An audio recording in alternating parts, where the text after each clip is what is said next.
하나님의 말씀 보겠습니다. 하나님 말씀은 느헤미야서 8장 1절부터 6절까지 있는 말씀입니다.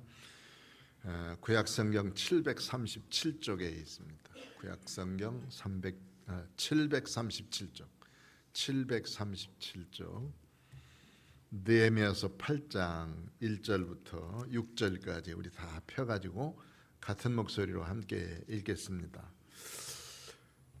느헤미야서 8장 1절 앞에 모니터에 있으니까 함께 보시고 읽겠습니다. 1절 이스라엘 자손이 자기들의 성읍에 거주하였더니 일곱째 달에 이르러 모든 백성이 일제히 수문 앞 광장에 모여 학사 에스라에게 여호와께서 이스라엘에게 명령하신 모세의 율법책을 가져오기를 청하매 일곱째 달 초하루에 제사장 에스라가 율법책을 가지고 회중 앞 곧 남자와 여자나 알아들을 만한 모든 사람 앞에 이르러 수문 앞 광장에서 새벽부터 정오까지 남자나 여자나 알아들을 만한 모든 사람 앞에서 읽음에 뭇 백성이 그 율법책에 귀를 기울였는데 그때 학사 에스라가 특별히 지은 나무 강단에 서고 그의 길 오른쪽에 선 자는 마따냐와 스마와 아나야와 우리야와 힐기야와 마세아요 그의 왼쪽에 선 자는 브나야와 미사엘과 말기야와 하숨과 하스바 다나와 스가랴와 무슬람이라. 에스라가 모든 백성 앞에 서서 그들 목전에 책을 펴니 책을 펼 때에 모든 백성이 일어서니라.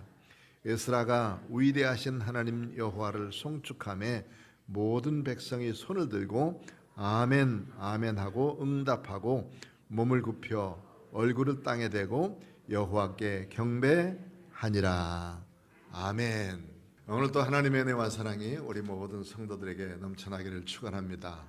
2024년도 시작해서 이제 7월 세 번째 주일이니까 참 빨리 가네요.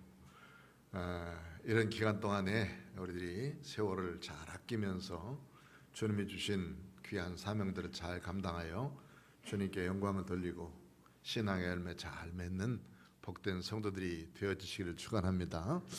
믿음의 열매를 많이 맺읍시다 하고 서로 한번 인사하시죠. 옆에 사람들하고. 우리나라의 을지로 1가 2가 그리고 지금 이제 관철동이 있는 지역을 곤담골이라고 하는 지역이 있습니다. 곤담골이라고 곤담골. 곤담골이라는 말은 고운 담이 있는 마을. 왜냐하면 그때는 그쪽 지역이 이제 한옥도 있었지만은 아마 그쪽 이렇게 잘 정비된 담이 있었던 마을 같습니다. 그래서 그쪽 지역을 곤담골이라 고운 담이 있는 마을이다 이렇게 그 이름을 붙였어요. 그러고 다음에 거기 지나다 보면 이제 관철동 지나면은 동대문이 있고 동대문 그 주변에는 동대문 바로 뒤에는 백정들이 많이 살았습니다. 그리고 지금 이제 곤담골이라고 하는 곳에 교회가 생겼는데 곤담골 교회. 이 교회가 연동교회, 지금 있는 연동교회의 전신이에요. 1893년도에 이 교회가 세워졌다고 그러는데요. 그때 이제 사무엘 무어라고 하시는 선교사님이 그 시카고에 있는 맥코믹 신학교라고 하는 유명한 학교가 있어요. 1820년대에 학교가 시작됐는데 미국이 서부가 막 이렇게 개척되고 서부가 막 발전되어져 갈 때 그쪽 지역에 교회를 좀 세워가자 해가지고 신학생들을 많이 길러갈 때에 이 시카고에서 학교를 하나 세웠어요. 그리고는 교육자들을 많이 세웠는데 그 교육자들 중에서 한국으로 온 사람들이 참 많습니다. 그리고 그 시카고에 가면 지금도 그 무디라고 하시는 분이 학교를 만들어서 무디 신학교가 있는데 무디 신학교를 졸업하신 분들이 한국에 와서 선교사로서 사역한 분들이 참 많습니다. 우리나라에 1882년도에 미국에서 선교사들이 처음 들어와서 개신교를 시작했으니까 1882년도 거기서 뭐 얼마 안 되지요. 그러니까 그때에 대부분 선교사들은 우리나라 고종 때 들어와 가지고 그 왕의 의사도 했고 또 복잡한 때니까 외교관들로서 일도 하고 뭐 이렇게 도와주고 있었던 사람인데 선교사들이 들어오면은 뭐 거주할 곳이 마땅치 않으니까 주로 이제 현재 있는 정동교회를 중심으로 한 미국 대사관이 있던 그 지역에서 이렇게 이제 거주했던 모양입니다. 그런데 이 사무엘 무어라고 하시는 목사님, 선교사님은 한국에 들어오자마자 그가 나이가 좀 들어서 왔어요. 46세.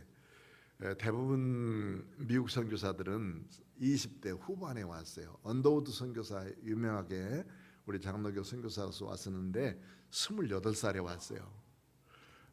그리고 아펜셀라 목사도 왔을 때 감리교 목사님인데 그분도 20대 후반에 왔고, 그러니까 그런 분들이 와서 한국 교회를 시작했습니다. 그런데 이분은 1893년도에 한국에 들어와서 선교를 시작했는데 다른 사람들은 정동에 있는 그 지역에서 미국 대사관 중심으로 해서 살고 있었는데 이분은 아예 그 좀 떨어진 여기 동대문 쪽에 와가지고 사람들 깊숙이 들어와서 선교를 하기 시작했습니다. 왜 그랬냐면 이제 하나님의 말씀을 가르쳐야 되는데 한국말을 배우지 않고는 안 된다.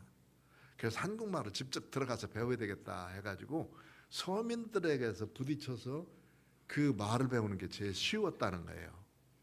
그래가지고 거기 가니까 이제 서민도 있지만은 백정들도 있고 여러 사람들이 있으니 그 사람들과 더불어서 말을 참 빨리 익혔어요. 그가 이제 그 곤남골에 자기 집을 두고 이제 새방 들어서 사는데 많은 사람들에게 선을 베풀고 또 가져올 때 미국에서 오는 물자들을 다 사람들에게 나눠주면서 이렇게 선교하니까 그 집에 저 사람 집에 가면 무언가 먹을 것이 있다, 얻을 것이 있다 해서 사람들이 쫙 질서기도 하고 그랬다는 거예요. 그러다 보니까 이제 여러 사람들과 접촉하면서 한국말을 참 잘 익히니까 조금 더 지나서 한 3년 후에는 그가 한국말로 직접 설교할 수 있을 만큼 한국어에 익숙해졌어요. 다른 선교사들은 그렇게 빨리 한국말을 잘 익히는 사람들이 없는데 이 사람들은 참 빨리 한국말을 익혀서 그 사람이 한국 이름이 뭐냐면 모삼열이야. 모삼열 선교사인데 그분이 이제 정동교회를 그 이제 곤담골 교회를 개척했습니다. 그래가지고 한국말을 배워가서 한국말 설교를 하면서 그 한국 사람들을 모아서 하나님의 말씀을 가르치기 시작했습니다. 성경을 전하고 또 가르치기도 하고 그러는데 그때는 한국말을 배우려면 대부분 다 이제 그 양반들한테 가서 글을 배우고 그래야 되는데 그때는 뭐 계급이 분명하니까 양반이 있고 중인이 있고 상인이 있고 천민이 있고 이 네 개의 계급들이 있는데 계급 사회가 분명하게 되니까 이 서로들 접촉을 잘 못하는 거예요. 그래도 누구든지 예수 믿으면 하나님의 사람이다, 우리는 동등한 예수 안에서 한 형제다 하는 것을 이 무어 목사님이 계속해서 강조해 놓으니까 교회에 여러 사람들이 드나드는 거예요. 양반도 오고 중인들도 오고 그 다음에 상민들도 오고 그러면서 오는데 문제가 하나 생겼어요. 그때 동대문 바로 밖에 가면 백정들이 그제 이제 고기를 팔기 위해서 쭉 고기를 잡고 그러는 장소인데 거기 가서 백정들한테 복음을 전하니까 이 사람들도 다 예수 믿겠다고 교회 오는 거잖아요. 그런데 교회에 와 보니까 이게 지금 이제 사람답지 아니한 사람을 누구로 생각했느냐면 이 백정들, 그 다음에 갑바치라게 해서 가죽 막 이렇게 만드는 사람들, 가죽 집하는 사람들, 그리고 이제 포졸들이 있었다는데 포졸들을 그렇게 낮은 계급으로 했는지는 모르겠어요. 포졸들 이런 사람들이 주변에서 살으니까 이런 사람들 아주 천맨보다도 더 낮은 단계로 생각해가지고 이건 사람답지 아니한 사람으로 이름도 없었던 때. 그리고 그 중에서 이제 지난번에 어떤 그 드라마에 보니까 사람의 이름을 뭐라고 저는 소근개라고 이름을 줬어. 소근개. 소근개가 뭐냐면 적게 나가는 개다 말이야. 개는 개인데 아주 근수가 안 나가.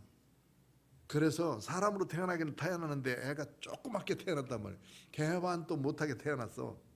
그러니까 개 이름을 소근개라고 붙였어. 개만큼 조금밖에 안 나간다. 뭐 그런 이름을 붙여가지고 이름도 없는 사람들이 천민이었다고 그러고 이런 백정이었는데, 백정들에게 가서 복음을 증거하니까 이 아이들이 교회에 나와가지고 하나님의 말씀을 배우고 찬양하고 그런 일들을 쭉 했다고 합니다. 그러니까 이 곤담골 교회는 한순간에 뭐 한 3년 만에 많은 사람들이 모여드는 그런 교회가 됐어요. 그런데 그때 당시에 장티푸스가 우리 이제 그 연병이라 가지고 쫙 번졌지 않습니까? 그 번져갈 때에 이게 박씨라고 하는 그 백정이 있었는데 이 장티푸스에 걸린 거예요. 그런데 마침 그 아들이 소근개야. 그 아들이 교회를 나오고 있었단 말이에요. 그 교회에 목사님한테 찾아가지고 우리 아버지가 지금 죽게 됐는데 와서 좀 제발 고쳐달라고 애가 막 울면서 불면서 하니까 이 백정 집에 가서 보니까 이제 열병에 걸려서 거의 죽게 됐는데, 다른 방법으로 고칠 방법이 없으니까 그때 당시에 고종의 어의, 그리고 왕의 의사였던 그 의사를 불러왔어요. 그가 에비슨이라는 의사를 불러다가 좀 고쳐줘라. 이게 지금 이제 그 선교사끼리 서로 통하니까 고쳐줘라 해서 이 박씨를 고쳐줬어요. 그러니까 장티푸스는 다른 게 아니라 물 때문에 생기는 거 아니겠어요? 물을 끓여 먹여야 되는데 이 박씨가 고친다고 무당을 불러다가 구달려고 그러는데 무당 지 스스로가 장티푸스에 걸렸기 때문에 굿하는 날 오질 못했어요. 그러니까 굿도 못하지 고쳐지지도 못하지. 그러니까 애가 와가지고 그러니까 그 목사님이 그 어이를 데려다 고쳐줬단 말이에요. 그 백정이 너무 감사해서 그때부터 시작해서 교회 나오기 시작했는데, 문제는 이제 신분 차이 때문에 문제예요. 양반들이 와서 보니까 저 천민하고 함께 앉아서 예배드려야 되고, 그리고 또 자기들은 고급 사람이라고 생각하는데 여기 지금 상인들이 다 앉아가지고 있는 곳에서 예배드리고 있으니 이게 그 목사님은 누구든지 예수 그리스도 안에서는 신분 차별 없다고 소리 지르고 있지만은 이게 되냐 말이요. 그래가지고 이 양반들이 그 곤담골 교회에서 뛰쳐나갔어요. 그래가지고는 만든 것이 경동교회 전신이 됐고, 그런 문제는 이제 이곳에서 하나님의 말씀을 계속 가르치게 됐는데, 그 박씨라는 분이 박성춘이라는 사람이에요. 이분이 자기가 고침받고 나니까 하나님의 말씀을 먼저 배우게 됐고, 또 좀 사람이 괜찮고 똑똑한 사람인 것 같아요. 그러니까 이 하나님의 말씀을 배우고 여러 사람들 앞에서 또 이 말씀을 자기가 강론하는 사람이 됐어요. 그러다 보니까 교회에서 장로를 뽑는데 첫 번째 장로로 이 박성춘 장로가 그 곤담교회의 장로가 됐단 말이에요. 그런데 다른 사람들은 다 출신들이 양반들이고 또 죽인들이고 상인들이고 괜찮은데, 이게 지금 이제 그 백정이 장로가 된다는 것은 이게 그 사회에서 너무 엄청난 차이가 있는 거예요. 그런데도 사람이 똑똑하고 하나님의 말씀을 잘 증거하고 여러 사람들 앞에서 이야기도 잘하고 성경도 잘 말하고, 그리고 그 박성춘 그분이 그 교회에서만 설교한 게 아니라 여러 지역 백정들이 있는 곳에 가서는 다 하나님의 말씀을 전한 거예요.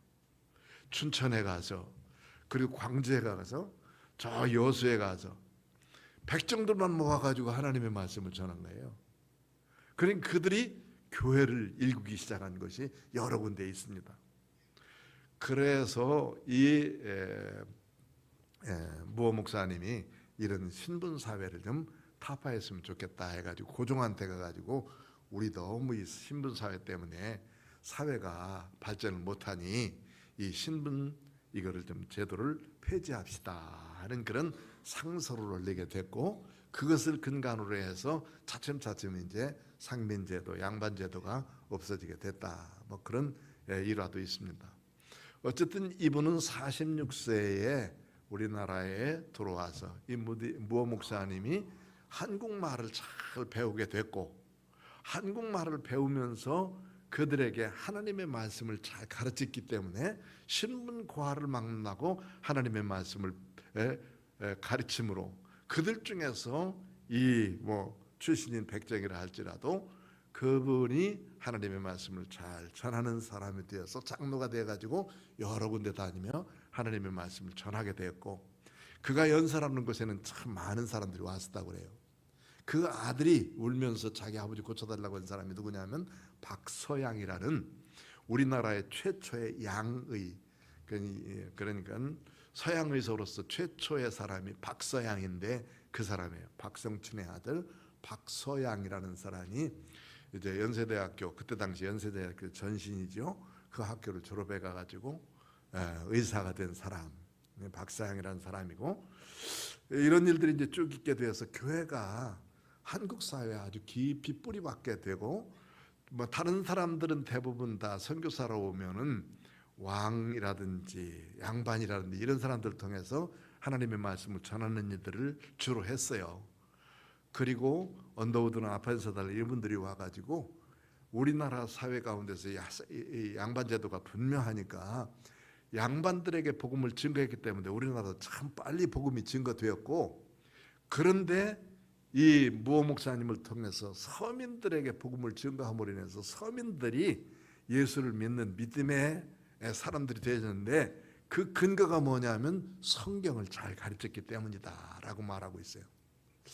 우리나라 찬송가를 부를 때 우리나라는 대부분 다 아리랑 아리랑 아라리오 그런 그 노래 보면은 궁상악 지호하는 4개의 음밖에 없어요. 지금 이제 도레미파 솔라시도 하는 7개 음이 없어요. 우리나라는 5개 음밖에 없었어요. 그래서 아리랑 아리랑 하는 것은 다 5개 음 속에 다 들어가요. 그런데 찬송가를 가르쳐야 되는데 찬송가를 가르치면 이게 곡조가 어려워서 못 쫓아가는 거예요.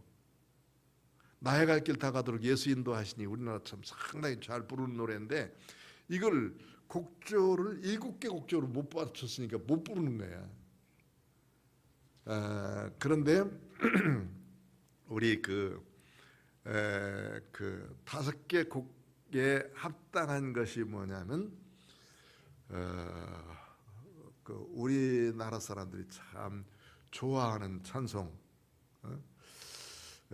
이런 곡을 만들어서 우리 무어 목사님 아주 그것만 골라가지고 이렇게 불러가지고 찬송가를 여러 사람들에게 부를 수 있도록 만들어주고, 이런 일들은 찬송가와 그리고 또 이 성경을 잘 가르쳐줌으로 인해서 우리 교회가 우리나라가 빨리 복음화되는 일에 아주 앞장선 일을 한 분이 이 사무엘 무어라는 목사님이고 모 삼열 선교사의 사역입니다. 지금도 이제 연동교회 가면은 연동교회가 시작한 것이 1892년도, 93년도인데 그때부터 시작한 그 역사들이 쭉 있어요. 자, 이 속에서 보면은 하나님의 말씀은 정말 위력이 있고, 그 하나님의 말씀은 많은 사람들의 감동을 줄 뿐만 아니라 그 말씀을 잘 배우고 익힐 때에 특별히 하나님이 역사하시고, 또 그 말씀을 듣고 또 많은 사람들의 그 감동을 누리면서 그 말씀대로 살아가는 역사를 보게 되어지죠.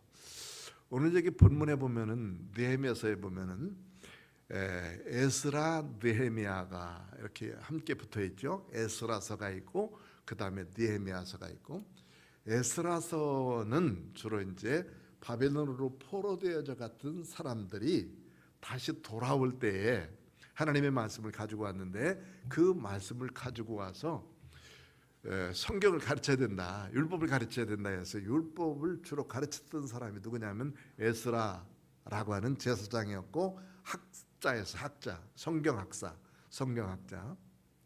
이 성경학자인 에스라가 하나님의 말씀을 쭉 가르쳤습니다. 그런데 그가 이제 바빌론에서 돌아올 때는 와서 결심한 것이 있어요. 먼저 하나님의 말씀을 잘 배우고 익히면서 그 말씀대로 내가 살고, 그리고 그 말씀들을 백성들에게 가르치겠다. 이게 이제 에스라가 돌아와서 작정한 일이거든요. 에스라서와 느헤미야서는 좀 차이가 있어요. 기간이. 에스라는 돌아와서 성경 말씀 운동을 일으켜가지고 모든 사람들이 성경을 듣고 그리고 또 깨닫게 하는 일을 했다면, 느헤미야라는 사람은 아직 예루살렘이 다 정비가 되어지지 않았었어요. 바벨론의 포로되어갈 때 느부갓네살이 와가지고 그 예루살렘을 완전히 파괴해버렸어요. 전부 다 성문도 다, 성도 다 파괴해버리고 예루살렘 성전도 다 부셔버리고, 그래서 거기에 사는 사람들이 없었어요. 오히려 가보니까는 가시왕건기가 나고 거기에 여우가 살고 실랑이가 살고 그랬다고 되어 있으니까 아주 황폐된 도시가 되어져 버렸거든요. 그런데 바빌론에서 포로되어져 오고 돌아와서는 먼저 하냐면 제일 먼저 한 일이 예루살렘부터 새롭게 하자 해가지고 제일 먼저 돌아온 사람들이 성전에 지대석을 놓는, 기초석을 놓는 일을 했어요. 이게 이제 여호수아나 또 스룹바벨이라는 사람을 통해서 성전 건축을 시작을 했는데, 성전 건축을 시작하자마자 반대에 부딪혀가지고 한 13년 정도 늦춰져가지고 다시 성전을 건축했고요. 그리고는 흩어져 있는 여러 그 유대인들 중에서 예루살렘 성문을, 성 안에를 다 청소하고 무너질 것도 다 집 짓고 한 다음에 여기 와서 좀 사는 사람이 있었으면 좋겠다 해서 성 안에 사람들을 끌어모으기 시작했어요. 그도 살지 않았었으니까 정비를 하고 다 집 짓고 성 안에. 그런데 아직까지 이 성곽을 못 쌓고 있었다고. 그 성곽을 쌓은 사람이 누구냐면 느헤미야라는 사람. 느헤미야라는 본래 이 사람은 바빌론의 왕의 술 맡은 관원이에요. 음식을 맡은 관원. 그 중에서 왕이 제일 신뢰하는 사람이 누구냐면 자기의 음식을 만들어주는 사람이고, 이 음식을 만들어주는 사람은 왕이 신임하는 사람 아니면 안 되거든요. 그런데 하루는 이 느헤미야가 자기 그 왕 앞에 서서 시종을 들고 있는데 자기 형제 중에 한 사람이 예루살렘을 다녀왔어요. 그걸 갔다 와가지고 소식을 들으니까 그 성전이 다 무너져 있고, 그리고 또 거기에는 사는 사람도 없고 성곽도 다 무너져서 뭐 70년 지났으니까 70년 만에 여러분 고향 한번 가보세요. 어떻게 변했는지.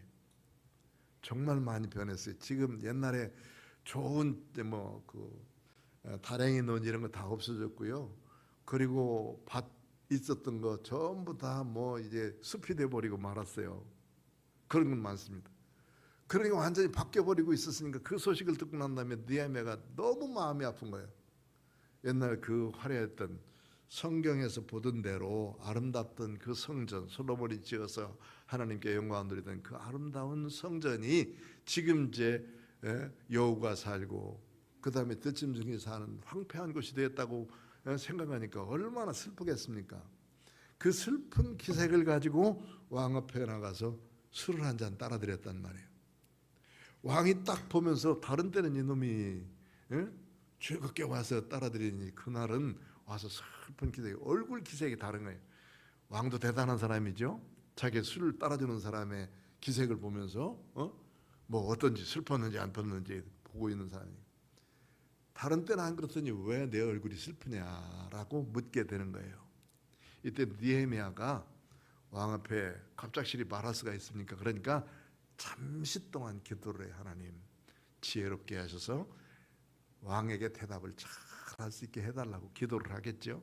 잠시 기도했어요. 이게 오랫동안 기도한 거 아니라 이게 성경에 나와 있는 일. 잠시 기도하고 난 다음에 왕이 그렇게 얘기했어요. 제가 고향이었던 예루살렘이 다 황폐되었다는 소식을 제 동생한테 들었는데 너무너무 안타깝습니다.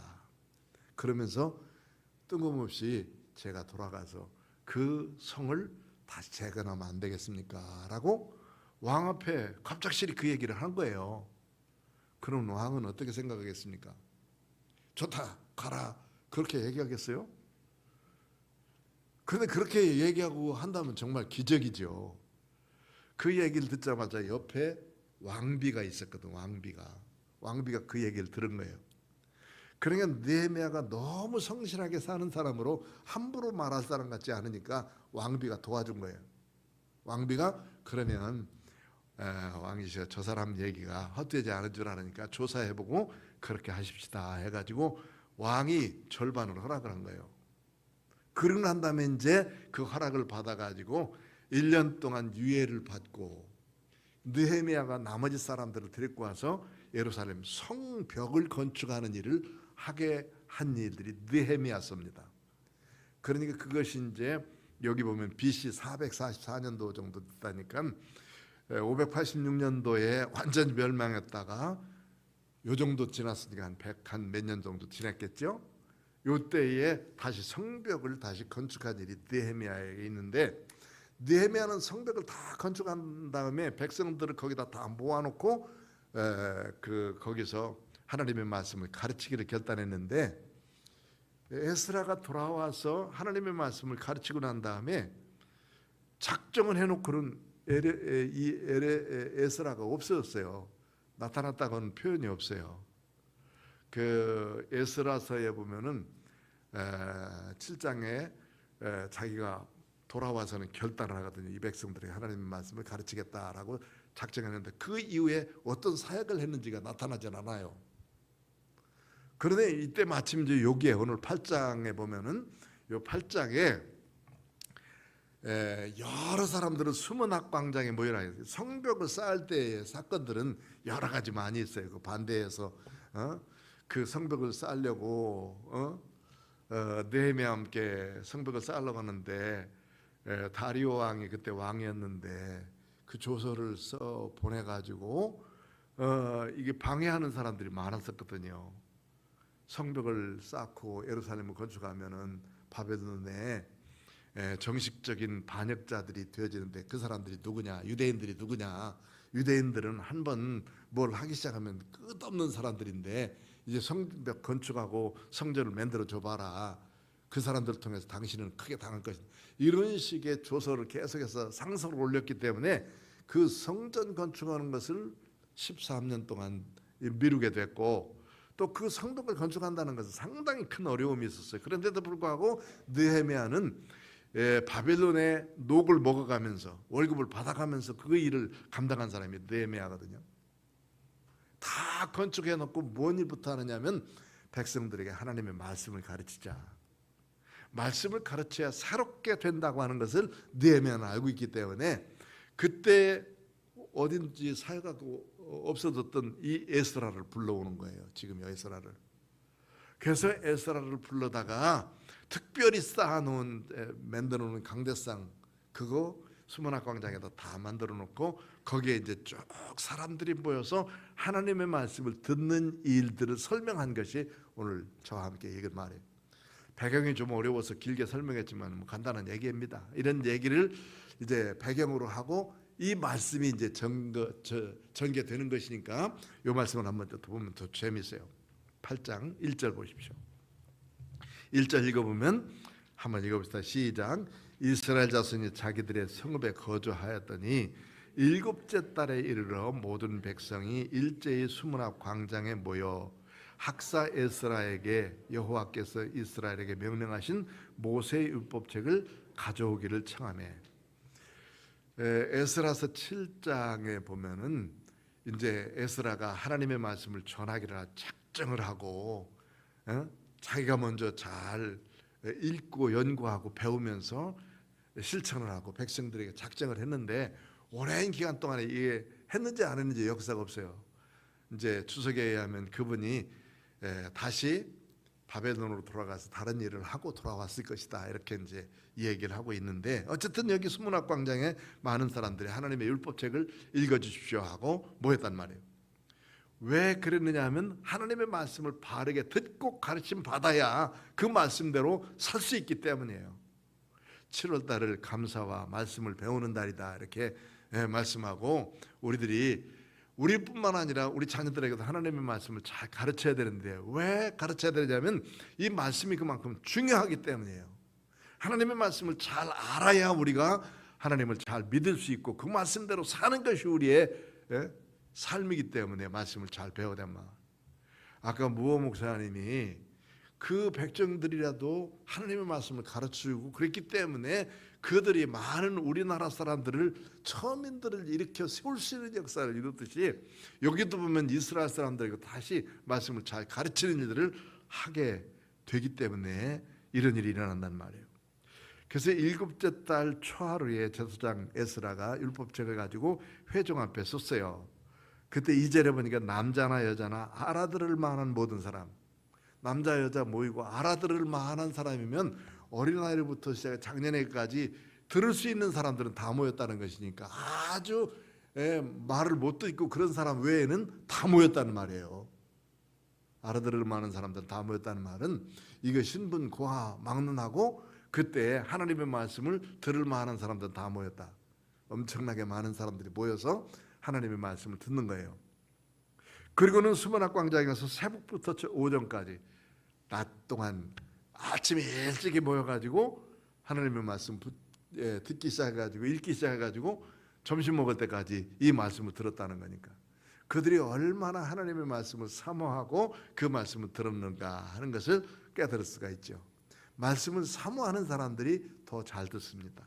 하나님의 말씀을 어떤가 하고 알고자 하는 사람들이, 배우려고 하는 사람이 더 잘 배우게 되고, 또 깨달으려고 하는 사람들이 하나님은 반드시 깨닫게 하시는 역사를 주셔서 더 알게 해요. 성경을 처음 읽으면 잘 몰라요. 뭐니 말인지, 이게 지금 무슨 말을 하는 것인지, 누굴 낳고 했는데 뭐 낳는지. 마태복음 읽어보십시오. 누구 낳고 했는데 내가 다 알다 보니까 낳았대, 죽었대, 그것밖에 없어. 어떤 사람이 자기 남편을 데리고 가서 처음 이제 예수 믿게 하려고 교회에 데리고 갔는데, 목사님이 예수 믿어야 삽니다 하는 그 설교를 하길 원해서 데리고 갔더니 그때 마침 마태복음 1장을 설교하시는 거예요. 그러니까 누가 누구를 낳고 했는데 다 낳고밖에 없는데 낳고 죽었다고.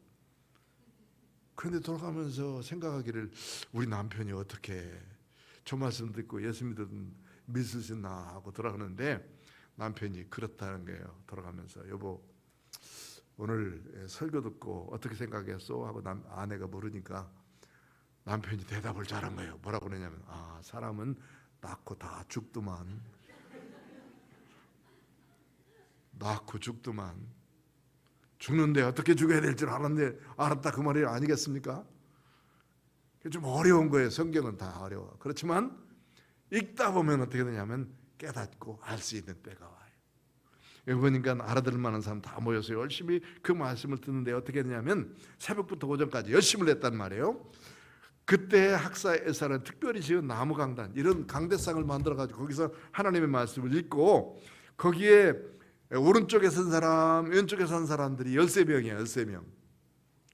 그 13명도 역시 혼자 읽을 수 없으니까 함께 읽었는지, 아니면 이 7사람들이 한쪽에 7사람, 한쪽에 6사람들이 읽고 있는 일들을 주변 다니면서 설명을 해줬는지, 많은 사람들이, 거기에 알아들을 만한 사람들이 모였으니까 거기에 있는 사람들을 쭉 하나님의 말씀을 설명한 사람들로 여기 표현이 돼요. 그러니까 하나님의 말씀을 먼저 배운 사람들이 가르쳐주는 거예요. 아는 사람들이 가르쳐주는 거. 설교도 마찬가지고 먼저 아는 사람들이 가르쳐주는 거. 자, 그래서 그 뒤에 보면은 이제 오늘 6절까지만 읽었지만 5절 보면 뭐라고 됐습니까?